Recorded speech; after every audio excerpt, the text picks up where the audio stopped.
पालिका निवडणुकीच्या मतदानाचा माहोल आहे आणि प्रभाग क्रमांक 3 मध्ये घोंगडे वस्ती अथर्व गार्डन याच्या समोर एक जय भवानी मध्ये काही बूथ आहेत आणि त्या बूथवर उमेदवार म्हणून सुरेश पाटील हे इथे बसलेले आहेत। त्यांच्याशी आपण संवाद साधणार आहोत। आणि आज मतदान आहे, मतदानाचा काय कौल वाटतो?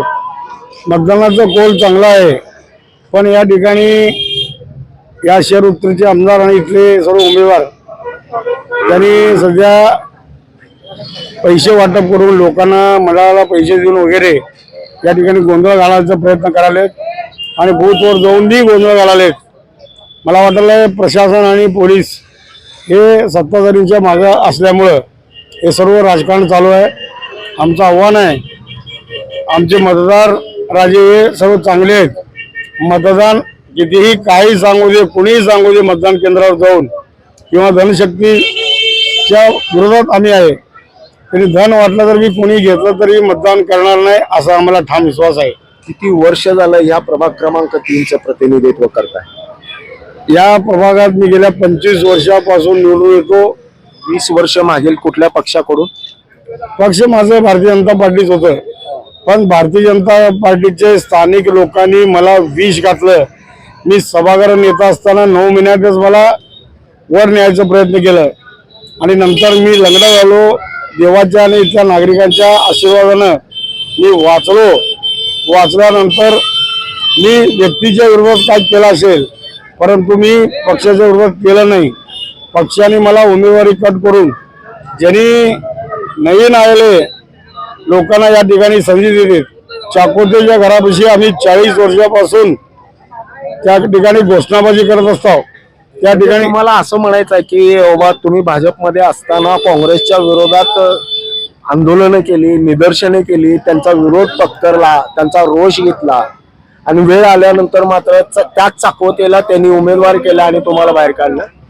नाही, त्या चाकोतेला उमेदवारी देण्याचं फार मोठं चुकीचं आहे आणि चाकोतेला जायचं आणि या सोलापूर शहर उत्तरमध्ये आता बघा किती लोक काँग्रेस मधनं राष्ट्रवादी मधनं प्रवेश केलेले लोकांना या ठिकाणी उमेदवारी दिली। का होते काय, जुने जाणते कार्यकर्ते अनेक आहेत या शहर उत्तरमध्ये, त्यांना जुन्या लोकांना का संधी दिली नाही? जुन्या लोकांना अपक्ष उभारल्यावर तुम्ही त्यांना आर्थिक मदत करता म्हणलं जाव, त्यांना निष्ठावान कार्यकर्त्यांना न्याय देतो म्हणलं जाव, न्याय दिल्यानंतर त्यांच्या पाठीशी उभारतो म्हणलं जाव। कुठे गेलं तुमचं आश्वासन? का बरं पळून गेला? याचाही खुलासा संबंधित लोकप्रतिनिधींनी करावं। नव्याने आलेल्या लोकप्रतिनिधीला किंवा नव्याने आलेल्या कार्यकर्त्यांना भाजपाचं हिंदुत्व कळालंय म्हणून आलेत का कळालंच नाही त्यांना?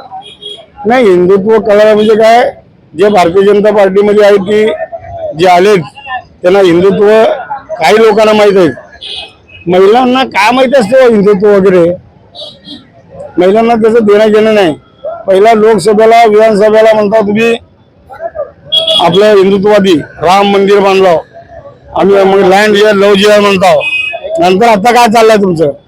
तुम्ही या दरम्यानच्या काळामध्ये उमेदवारी निश्चितीच्या दरम्यान पालकमंत्री आले, देवेंद्र कोटे आले, अनेक भाजपाचे वरिष्ठ नेते म्हणजे शहर अध्यक्षा देखील आल्या। एवढ्यांचा सगळा वावर होता, म्हणजे नवरात्र उत्सव तर अगदी म्हणजे ह्या सगळ्या नेत्यांच्या वावराने झाला।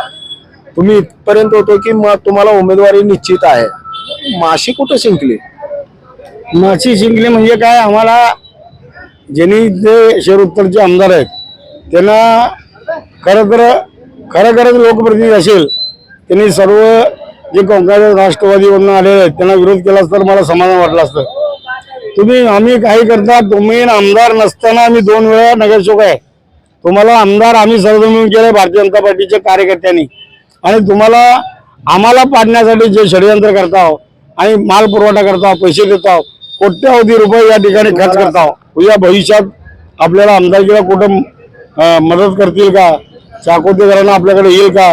या निमित्तानं आमदार विजय देशमुख मालकांनी गप बसले असेल असं मला वाटतंय। अशी शंका वाटते। मग तुम्हाला उमेदवारी देण्यामध्ये पालकमंत्री कमी पडले, शहराध्यक्ष ते देवेंद्र कोटे? मला या ठिकाणी सांगायचं आहे, मला देवेंद्र कोटे किंवा अध्यक्ष कमी पडलेले नाहीत। वर्ण वशिला रणजिताताई चाकोतेचा असल्यानं त्या ठिकाणी माझ्यासारख्या वर्ण म्हणजे कळलं ना अण्णा, कार्यकर्त्यांनाही कळलं पाहिजे, माझ्या प्रेक्षकांनाही कळलं पाहिजे. वर्ण म्हणजे काय आता तुम्हाला माहित आहे सर्व. नाही माहित. अरे काय माहित नाही, तुम्ही आमचे बंधू आहे, तुम्हाला A to Z माहित असतं, कोण काय केलंय, कसं केलंय, काय नाही. आणि फक्त त्यांना उमेदवारी मिळते चाकू त्यांना, आणि मला मिळत नाही. वरूनचे प्रयत्न कुठून, वरूनचे कुठून प्रयत्न, हो, वरून कुठून प्रयत्न झाले. वरून म्हणजे आता काय, आपल्या महाराष्ट्र शासनाकडून, सरकारकडून किंवा साताऱ्याच्या जिल्ह्यामधून त्यांचं ताईचं माहेरघर आहे, त्यातून तिथं काही पालकमंत्र्याच्या मागे असतील लोक, त्यांचे भाऊ लोक, त्यांचे वडील, त्यांचे काय तर खानदानचे लोक त्यांना तिथं मदत करत असतील. त्यामुळं या ठिकाणी गोरे साहेबांनी आमचं उमेदवारी कट केली असतील. आणि एकूण किती बूथ आहे तिथे. एकूण 38 बूथ आहेत. आणि मग एकूण मतदार या ठिकाणी खरं तर आम्हाला 38,000 पहिला मी बघितलो, 35,178 होते. आता पुरवणी करून वाढलेले आहेत. त्यामुळं एकूण 42 बूथ आहेत.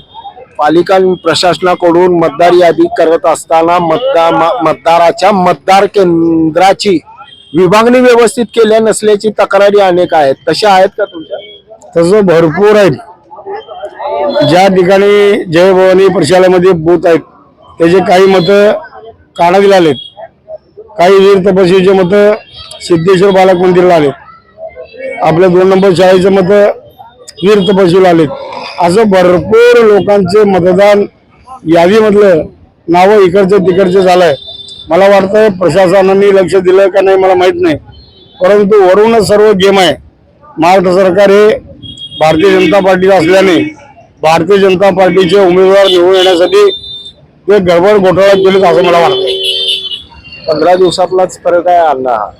नाही, 15 दिवसाचा फरक नाही. आम्ही 15 दिवसापूर्वी मतदार याद्या बघितलं आहे. कारण आम्हाला काय, कुणाला तर कार्यकर्त्यांना उमेदवारी मिळेल, मला नाही तर माझ्या मुलाला नाही तर आमच्या ज्येष्ठ कार्यकर्त्यांना मिळेल असं वाटून आम्ही जास्त बघितलं नाही. त्यामुळे थोडंफार आम्हाला ते चूक झालेलं आहे.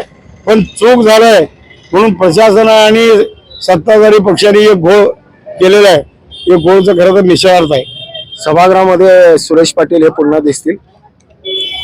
आमचे मतदार राजे जर मला काय धन आणि हे पैसे वगैरे मनाला दिलेले आहेत त्याच्या विरोधात मतदान केलं तर मी सर्वाधिक मतांना पुन्हा एकदा निवडून येऊ शकतो. म्हणजे थोडक्यातच की आता अण्णा म्हणाले की बाबा प्रशासनाला हाताशी धरून भाजपानं केलेली खेळी आहे की जे मतदाराचे जे काही मतदार यादीमध्ये नावं आहेत पण मतदान केंद्र हे विभागलेले आहेत. भाजपाचं हे खूप मोठं षडयंत्र आहे. मी मला म्हणालो अण्णाला की 15 दिवसामधलाच हा फरक आहे की सुरेश पाटील हे भाजपावर आरोप करतायत. ब्रेड न्यूज करता यासिन शेख सर, मी नितीन पाटील.